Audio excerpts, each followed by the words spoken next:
Ser Podcast. Jesús Callejo, una semana más, bienvenido de nuevo a Ser Historia. Pues ¿qué tal, Nacho? Una semana más, en este caso se podría decir que enclaustrados, ¿no? Por la mujer de la que vamos a hablar. Sí, y además nosotros enclaustrados, que hacía mucho tiempo que no lo hacíamos en línea, ¿no? Cada uno está en su casa. Es verdad, es verdad. Vamos a reconocerlo, no estamos en el estudio, cada uno está en su casa, no vamos a mentir. Se nota además en el sonido, yo creo que se nota. No te creas, el sonido es incluso mejor que el del estudio. Sí, la verdad es que es extraordinaria la calidad que dan estos medios en la actualidad. Bueno, Jesús, pues lo decíamos al principio, ¿no? Lo comentaba yo al principio del programa. Hildegard von Bingen, vamos a viajar al siglo XII, una mujer, podríamos decir casi que transgresora con todo lo que había alrededor en aquella época, en la religiosidad tan masculina y tan machista, casi me atrevería a decir que había en aquel momento, ¿no? Era lo que tocaba, era lo que había. Era lo que había, por eso rescatamos a esta mujer de esa Edad Media, de esa baja Edad Media, porque fue una polímata, ya sabes que es una palabra que nos gusta, fue una mujer que prácticamente tocó todos los palos, tanto de la mística como de la ciencia, como de la botánica, y por supuesto, pues una mujer que llegó a ser abadesa y que rompió distintas normas establecidas por la masculinidad del momento, ¿no? Porque la mayoría eran conventos de monjes, y ella no solo creó monasterios para monjas, sino que también creó un tipo de hábito de vida saludable. Estaba muy preocupada por la salud, por el cultivo de hierbas terapéuticas y sobre todo por tener una visión de la vida, lo que llamaríamos hoy holístico. Eso es lo que hizo que ella se adentrara en muchísimas materias. También es verdad que vivió bastantes años, 81 años, ni más ni menos, pero claro, fue abadesa, fue mística, fue teóloga, médica, compositora, escritora, científica, herborista, se puede decir también que psicóloga y filósofa por la cantidad de cartas que envió a personas que le pedían consejo, poetisa, también fue lingüista, taumaturga, pintora, en fin, que lo fue todo. Y yo creo que una mujer de estas características, que además fue muy viajera por la Alemania de aquella época y que fue dejando su huella, fue dejando un poco su ministerio, pero también su influencia positiva, hasta el punto de que fue reconocida como una auténtica santa antes de ser elevada a los altares, pero también como la Sibila del Rin, era uno de los nombres que ella recibió, porque dentro de esas visiones, que ahora comentaremos con más detalle, ella hizo profecías de un poco de lo que iba a ocurrir en el mundo, pero también de las visiones del otro lado de la realidad, de ese otro mundo astral o de ese mundo angélico, que por cierto le sirvió de inspiración porque muchas de sus composiciones que luego fueron reconocidas en el siglo XVIII y siglo XIX estarían directamente inspiradas por esos coros angélicos. Así que imagínate, ¿no? Con todo ese bagaje de conocimiento, tanto del mundo más visible como también del mundo invisible, pues es lo que la ha hecho ser considerada como una de las mujeres excepcionales del mundo, y no solo porque estuviera enclaustrada, que no lo estuvo, sino también por la cantidad de obras que dejó escritas, algunos también autosacramentales, y sobre todo esa música que es totalmente diferente a la que se componía en aquella época y que a día de hoy muchísimos compositores actuales están haciendo versiones porque consideran que efectivamente es una música directamente proveniente del cielo. Así es, así lo escuchábamos al comienzo del programa con uno de los fragmentos de esos cantos. ¿Cómo era el título? Cantos de éxtasis, sí, esos cánticos de éxtasis, que dije yo al principio cantigas de éxtasis, no, cantos de éxtasis, las cantigas eran de otra persona. Y Alfonso X el sabio. Sí, y quizás lo que comentabas ahora, ¿no? Ese halo, ¿no? de santidad que hay alrededor de todo lo que hacía Hildegard von Bingen.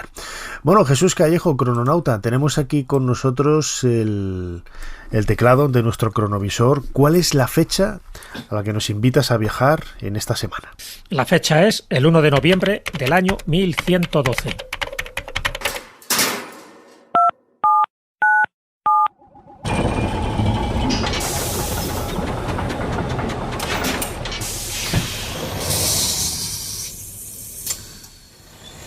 Adelante, pasen.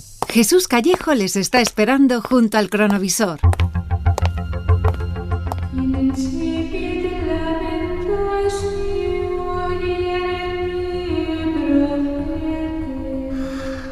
Jesús, el ambiente, el frío y el canto que escuchamos de fondo ya nos invita a pensar y a deducir, ¿no?, que estamos en un convento. ¿Dónde estamos? Estamos en un convento, estamos ahí viendo a una niña. Esa niña de 14 años es Hildegard, o Hildegarda para nosotros, ¿no?, si ponemos el nombre en castellano, y la están enclaustrando. En este caso es una monja de clausura en el monasterio de Disibodenberg, en Alemania, en Renania.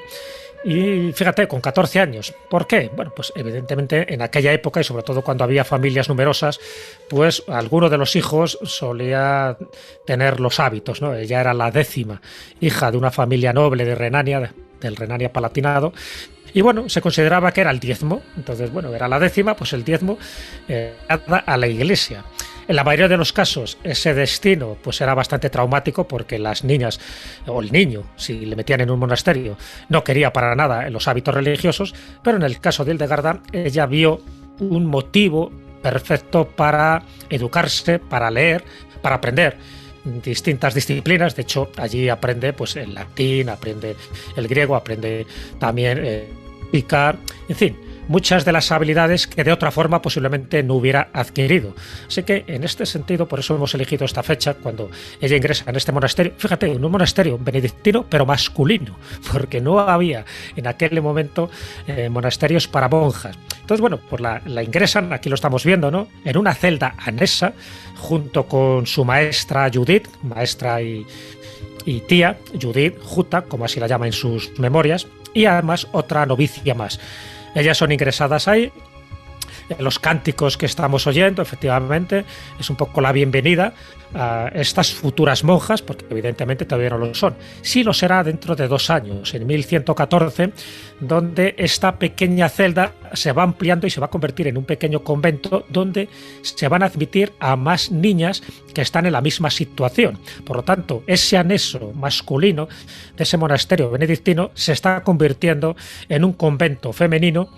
¿Y por qué eso? Porque sencillamente no da abasto con la cantidad de niñas que también están en la misma situación.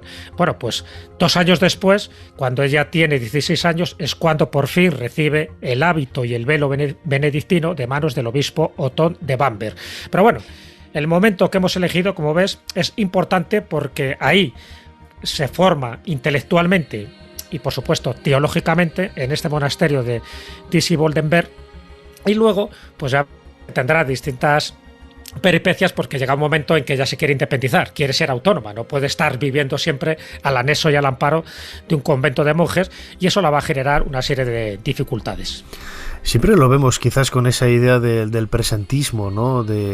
Antes comentaba yo, quizás de una forma desacertada, ¿no? Es cierto que era un ambiente absolutamente machista, pero era lo que ellos entendían en aquel momento, ¿no? Y lo tomaban como absolutamente normalizado y natural.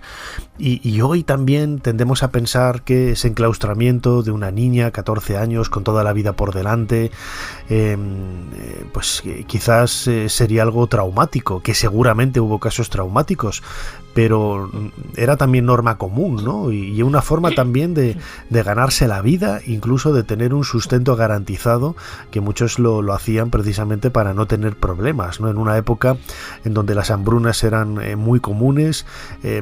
Tenemos a través de sus diarios conocimiento, noticia de cómo se tomó ella ese enclaustramiento.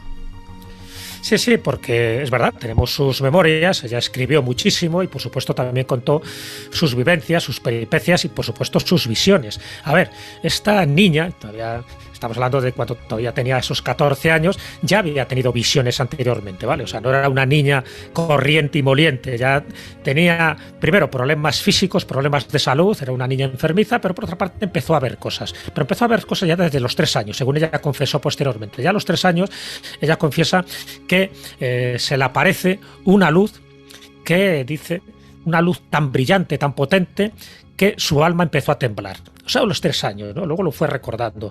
Evidentemente los padres eran conscientes de todo esto, ¿no? Y veían, bueno, pues esta niña, por lo que se ve, si no se la mete en un convento, va a tener muchas dificultades. Y era enfermiza, encima pues tenía problemas de adaptación porque estaba más en el otro lado que en este, pues era complicado. Yo creo que a ella, desde mi punto de vista, y además ella lo confiesa, le hicieron un favor que se la internara en un convento, con las dificultades que tuvo ese primer convento, ¿no? Porque imagínate en un convento masculino donde no veían bien un poco pues la recepción de niñas o de jóvenes que por una parte pues podían alterar la disciplina y las buenas normas benedictinas que tenían los monjes, pero poco a poco se lo fueron asumiendo, se dieron cuenta que esta chica tenía unas dotes sobresalientes, que destacaba por encima de las demás, hasta el punto, ella al ingresar en este convento, ella no estaba en la casa familiar. Ella ya estaba ingresada en un castillo, en el castillo de Sponheim, donde estaba con su tía y su maestra, con Judith, con esta Juta o Yuta, que es con la que luego hace pues todo su ingreso y todo su monasterio, vamos a llamarlo así, intelectual, porque los monasterios no solo se impartía lo que era pues el latín, lo que era el griego, lo que eran distintas disciplinas, sino que esta mujer le sirvió también de referente, de consejera y por supuesto de auténtica maestra, hasta el punto de que cuando muere su tía Judith, ella la nombran por unanimidad y solo con 38 años la abadesa de ese convento. Que no era normal, porque lo normal es que te nombrara cuando ya tenías más de 50 años o 60, en fin, que ya estabas en una edad pues bastante cercana a la muerte, ¿no? Era tal la fama que empezó a adquirir esta mujer que evidentemente la nombraron esta abadesa. Y todavía no había llegado el momento clave, porque estamos hablando de los 38 años, cuando la nombran magistra, como así se la llamaba, que era la abadesa, pero si avanzamos un poquito más en el tiempo, toda esa delicadeza, pero también esa firmeza a la hora de exponer un poco sus argumentos y de tener una visión propia de cómo era también la Iglesia. Ella empezó también a leer las Escrituras e interpretarlas, lo cual era también algo insólito en aquella época, pero gracias a sus visiones, es decir, es como cuando tú descorres un velo, el velo de Isis, por utilizar esa metáfora, cuando tú descorres el velo de Isis y ella empieza a tener información de primera mano por parte, según ella, de los ángeles, de Dios, en fin, de los espíritus, pues está claro que todo eso lo vas plasmando en una obra que es Escivias, que es la obra principal de todas las que ella escribió. Escivias significa conoce los caminos de Dios.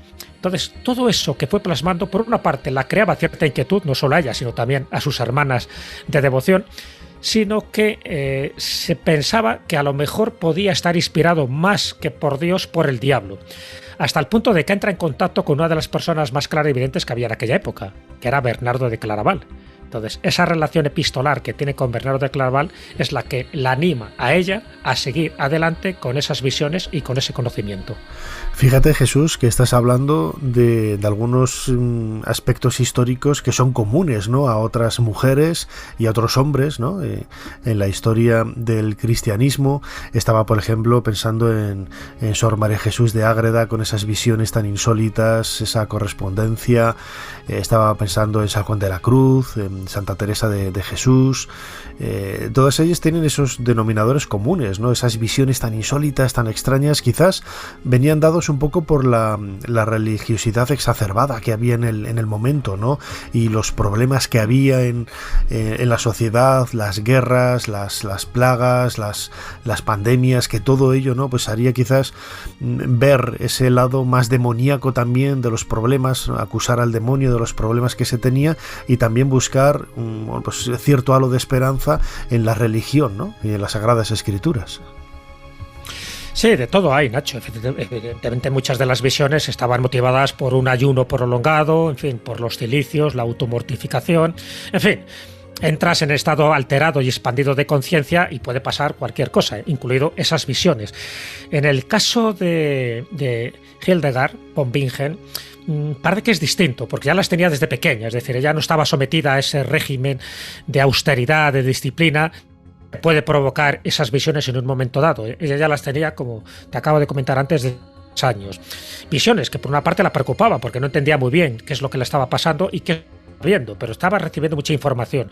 Cuando en 1141, cuando ella tiene 42 años, recibe, por decirlo así, como la gran visión. La gran visión es una especie de luz, una luz que también la clarifica su mente, la da máxima información, pero, y aquí viene lo importante, esa luz, esa voz que ella considera que viene de Dios, la impele a que por fin ponga por escrito todo lo que está viendo y todo lo que está oyendo en esas visiones. Hasta ese momento lo mantenía en reserva, en secreto, se lo contaba evidentemente pues a sus monjas, a sus amigas, un poco más íntimas, por ejemplo a los más allegados, ¿no? En definitiva. A los más allegados, sí. Con Ricardis, por ejemplo, que fue una de las monjas con las que ella estuvo muchísimo tiempo, pues se sabe que había unas confidencias muchísimo mayores. Pero evidentemente esto no se contaba con mucha profusión por una razón muy básica, y tú lo sabes bien, Nacho. Es decir, hablar de estas cosas corría peligro tu vida y también podía correr en peligro tu alma, que era lo más peligroso todavía para estas mujeres. Bueno, el hecho es que recibe estas informaciones, ella describe en estos escritos que luego se convierten en lascivias, ¿no? Estos 3 tomos, describe 26 visiones y además va explicando cada una de las visiones. En estas visiones, por ejemplo, ella ve coro de ángeles, ve a la Trinidad, ve la columna de la salvación, como así lo describe, en fin, muchísimas cosas. Y también describe los principios de la armonía entre el hombre y el universo. Es decir, ella está totalmente convencida que si nosotros llegamos a estar armonizados con la naturaleza y también con el universo, porque evidentemente en aquella época también la astrología y la astronomía tenía mucho que ver y pensaban que esa influencia era clave, pues que el hombre viviría mucho mejor, y sobre todo propone un régimen de vida y alimentación para la salud que fue esencial, porque en los jardines de Sim, que se denominaban, ella cuidaba muy mucho que ese tipo de alimentación fuera sana para las monjas que ella tenía en el convento. Acuérdate que la convierten en abadesa, en magistar. Así que todo eso es lo que hizo que esa obra se haya convertido en una obra de referencia capital para entender muy bien la psicología, la filosofía y el conocimiento de Hildegarda von Bingen. El obispo Sivar de Uppsala está de visita y ha traído su biblioteca de viaje. Le he rogado que me prestara unos cuantos libros para ti.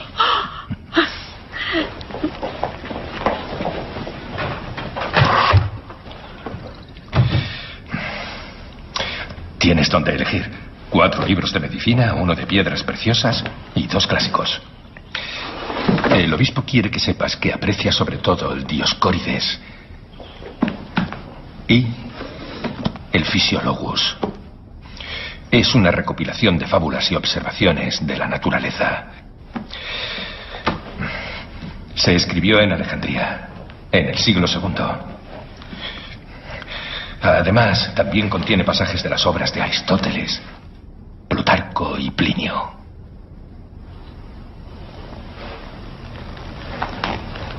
¿Es un unicornio? Sí. Ningún cazador puede atraparlo o matarlo, pero no duda en saltar al regazo de una doncella virgen, cuenta la leyenda. Jesús, acabamos de escuchar un fragmento de una película del año 2009, Visión, la historia de Hildegard von Bingen, en donde se nos habla, ¿no? Se nos recrea una de las pasiones que tenía Hildegard, y que muchos amantes del conocimiento y de la cultura tenían en aquella época, ¿no? Que era leer, adquirir libros, llegar a alcanzar a libros, en este caso porque había un obispo que había visitado el convento y le había dado permiso para prestarle algunos libros, ¿no? Autores clásicos. Escuchábamos allá a Pausanias, escuchábamos también esas miniaturas de animales mitológicos como el unicornio. Todo eso entra, da forma, ¿no? Un poco al pensamiento de la época, y eso que muchos elementos, como digo, son, como lo decía ahora, ¿no? Absolutamente imaginarios, mitológicos, pero la importancia de los libros en la Edad Media era como una especie de luz al final del túnel para muchas personas, ¿no? Era una especie de haz de conocimiento en ocasiones muy inaccesible.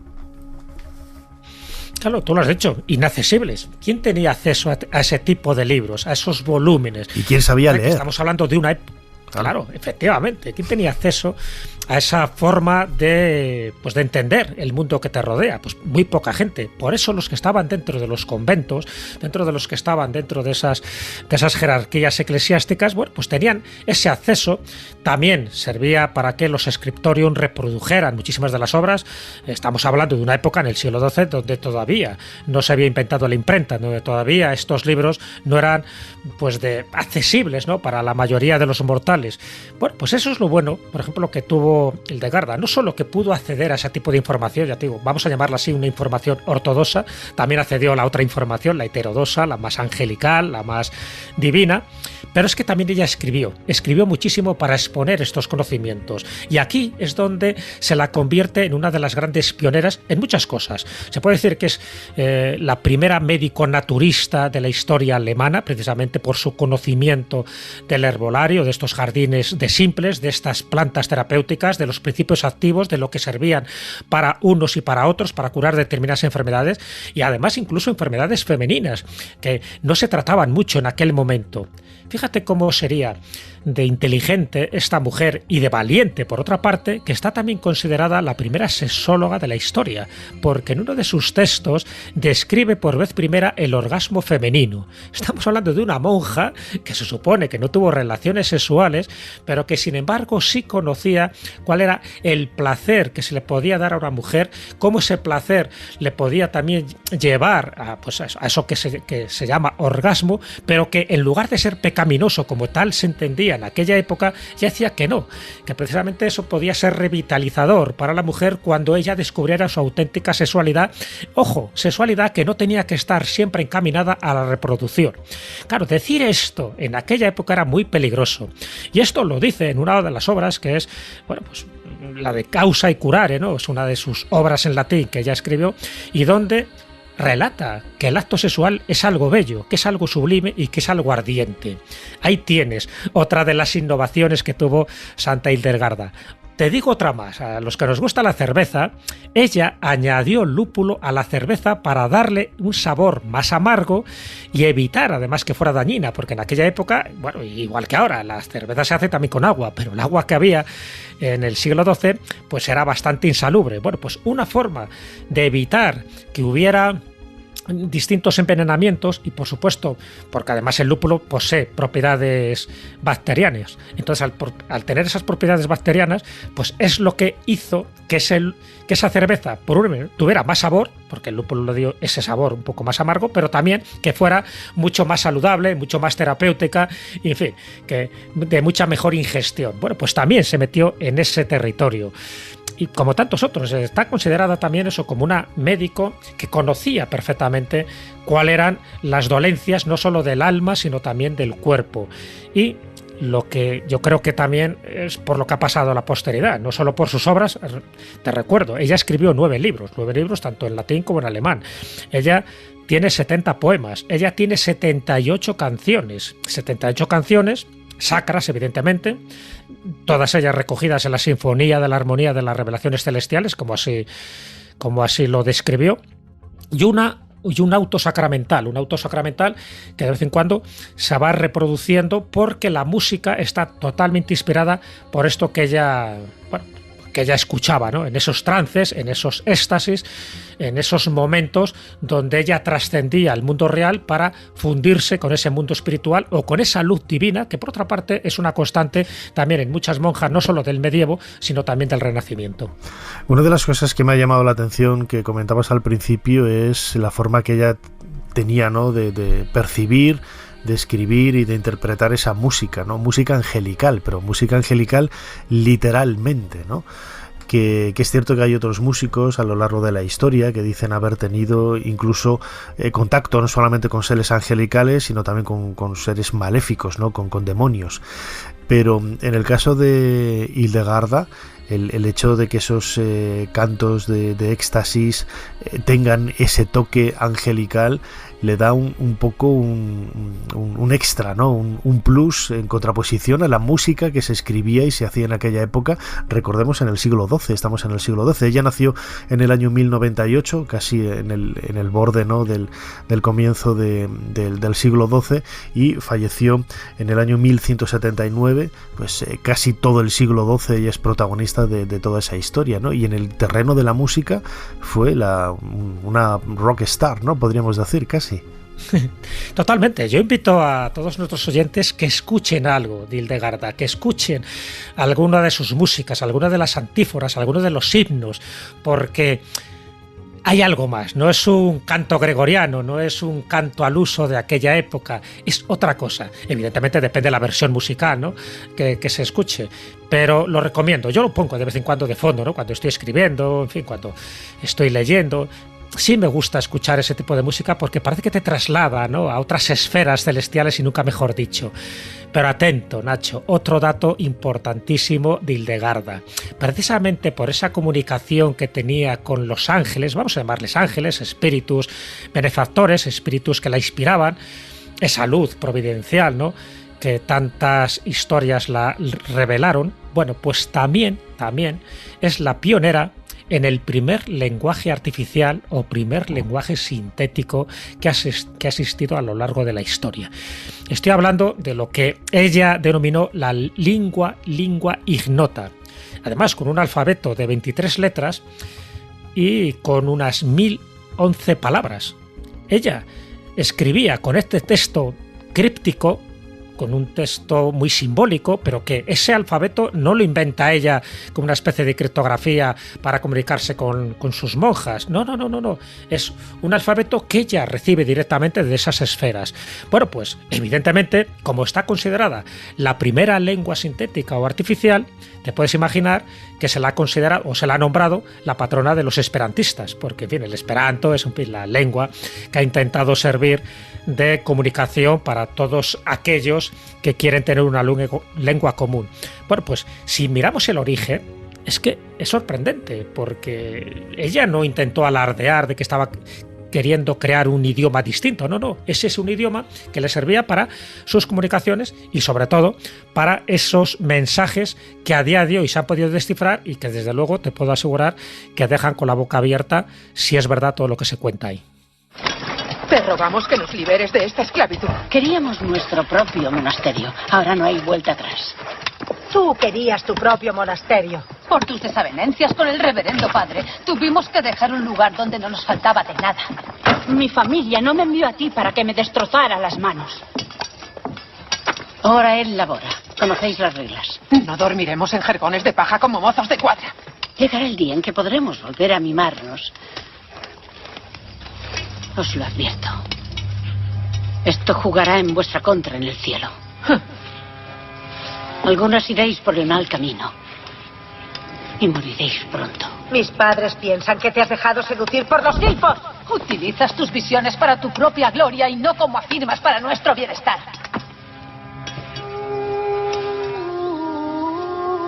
Entonces comprobé en la visión real que me invadía la pesadumbre como le ocurriera a Moisés. Pues cuando condujo a los hijos de Israel desde Egipto, cruzaron el Mar Rojo y recorrieron el desierto. Renegaron de Dios y hostigaron a Moisés. Y ahora Dios permitía que me hostigaran a mí también.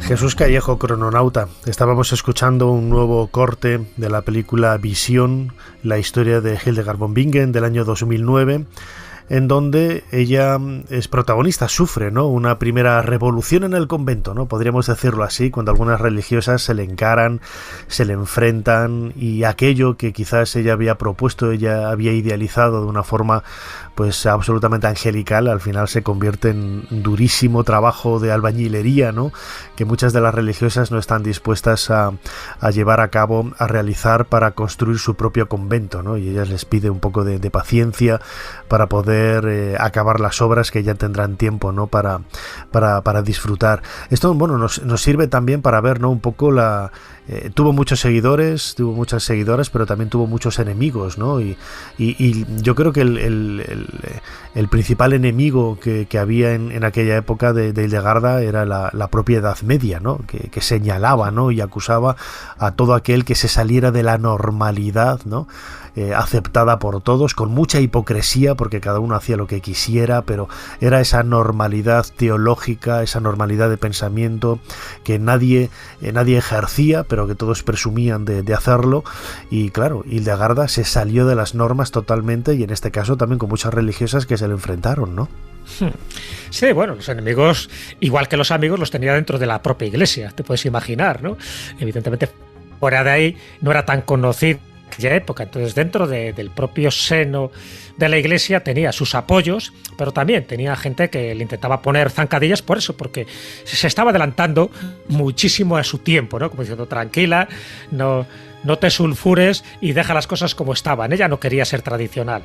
Recuerda que ella funda 2 monasterios. Una vez que se sale, ¿no?, de aquel monasterio benedictino de Disidovenberg, como se llamaba, luego ella crea otros 2 monasterios. Se coge a las monjitas, con monjitas cuando ya ella tenía una edad bastante avanzada, con 52 años, y se las lleva a Ruppersberg. Ruppersberg era un poco la montaña de Ruperto, en fin, de un santo de la zona, y considera que allí es el momento de construir ese monasterio, que es un poco donde ocurre esto, ¿no? Algunas de las monjas se le sublevan porque es el primer monasterio autónomo de monjas, oposición del monasterio masculino, que no veían con buenos ojos que estas mujeres se independizaran, ¿no?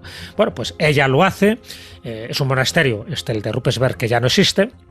Pero no solo funda este monasterio en el año 1150, sino que en 1165 funda otro en Eibingen con 30 hermanas. No puede estar en los 2 lugares, este monasterio lo va visitando 2 veces por semana, y lo que son las circunstancias de la vida, donde ella más interés tenía, que era el monasterio de Ruppersberg, es el que con el tiempo, en la guerra de los 30 años, es destruido, es incendiado. Su cuerpo, que había sido enterrado ahí, lo rescatan a tiempo, menos mal, y las reliquias ahora mismo estarían en su segundo monasterio fundado, que sería el de Eibingen, o como se diga en Alemania. Como se diga, sí, porque son nombres bastante extraños, bastante insólitos. La figura de Hildegard von Bingen yo creo que es una de las, iba a decir muy desconocida, ¿no? Ya no es tan desconocida, yo creo, a través de esta película de 2009 y las referencias musicales, ¿no?, que la han encumbrado como un referente totalmente de la música medieval. Bueno, pues queríamos dedicarle a ella este cronovisor viajando en el tiempo al siglo XII para conocerla más de cerca, ¿no?, de la mano, como hacemos siempre, de nuestro crononauta Jesús Callejo. Jesús, además querías recomendar una obra para conocer precisamente un poco mejor, ¿no?, la figura de Hildegarda, de Hildegard von Bingen. Sí, por supuesto. Este libro de Ser School, que se titula Hildegard von Bingen, Las estrellas extinguidas, editado por Aurora Dorada, que da una visión muy personal, muy intimista de esta monja, que además fue doctora de la Iglesia. Ser School también es artista, es compositora y por lo tanto como muy sensible a la hora de recoger muchísimas de estas peripecias, de estas anécdotas y de estas visiones que hemos comentado. Muy recomendable. Tuve también el honor de hacer el prólogo. Ya digo que además de ser una buena amiga, escobulera, pues es una buena escobulera también, es una buena escritora y sobre todo pues que creo que enfoca de una forma muy precisa los lugares en los que ella vivió y que ha visitado, y que recoge pues muchísimos de esos testimonios in situ, con lo cual no solo es una biografía, sino que también es una visión, y nunca mejor dicho, muy personal de nuestra querida Hildegarda von Bingen.